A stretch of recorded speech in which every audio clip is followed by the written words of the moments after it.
Voici comment résoudre des petits problèmes écrits d'algèbre. Donc, il faut être capable d'établir les relations entre les variables. Voici un exemple. Mélanie, Jessica et Kevin se séparent les pourboires reçus selon le nombre d'heures travaillées par chacun durant la semaine. Ils ont établi que Mélanie recevrait 3 fois moins d'argent que Jessica et que Jessica recevrait 10 de plus que Kevin. Donc, on va essayer de faire ça tout d'abord en déterminant les liens entre chacune des personnes. Donc, voici ce que je peux faire. Je vais donc écrire le nom de mes 3 personnes, puis établir le lien entre chacun. Donc, je vais commencer par écrire seulement la première lettre, ça va être plus facile. Je pourrais décider de placer Jessica au centre, parce que c'est elle que je nomme 2 fois. C'est elle qui a un lien avec Mélanie et qui a un lien aussi avec Kevin.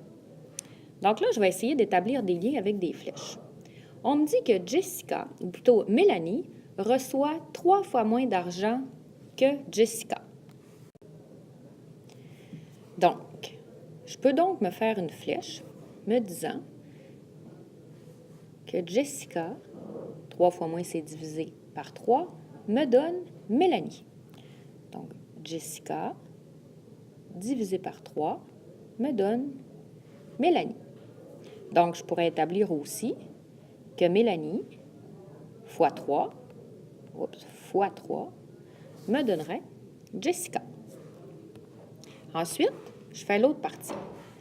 Jessica recevrait 10 de plus que Kevin. Donc, si je le relis à l'envers, Kevin plus 10 me donne Jessica. Je peux donc venir faire ma flèche. Kevin plus 10 me donne Jessica. Donc, je peux faire ma flèche inverse aussi. Jessica moins 10 me donne donc Kevin. Maintenant, à quoi ça sert d'avoir fait ça? C'est qu'à partir de ça, je peux poser des variables. Donc, c'est-à-dire poser d'abord un X et établir le lien avec les autres. Donc, voici. Dans un contexte comme ça, j'essaie de voir quand est-ce que lequel serait plus facile de placer le X.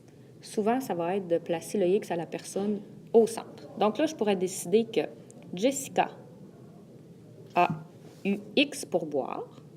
Donc, Mélanie, pour la trouver, je vais faire diviser par 3. Fait que Mélanie serait X divisé par 3.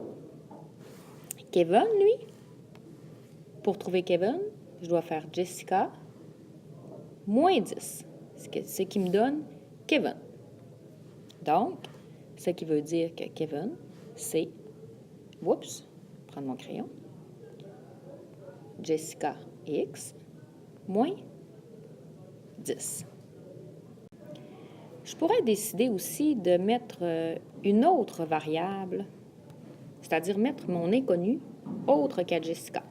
Je pourrais dire, par exemple, si c'est Mélanie et que je dis que Mélanie, c'est Y. Maintenant, je vais trouver les 2 autres en fonction de Mélanie. Pour trouver Jessica, ce que je vais avoir à faire, ça va être Mélanie fois 3 va me donner Jessica. Dans ce cas-ci, Mélanie, c'est Y, donc Jessica va être 3Y. Parce que 3Y fois 3, c'est 3Y. Et pour trouver Kevin, j'aurai à faire Jessica moins 10 me donne Kevin. Donc, Jessica, dans ce cas-ci, c'est Y. Et Kevin, pour le trouver, on fait moins 10. Donc, 3Y moins 10. Fait que peu importe, je peux toujours décider lequel des 3 je veux donner comme variable.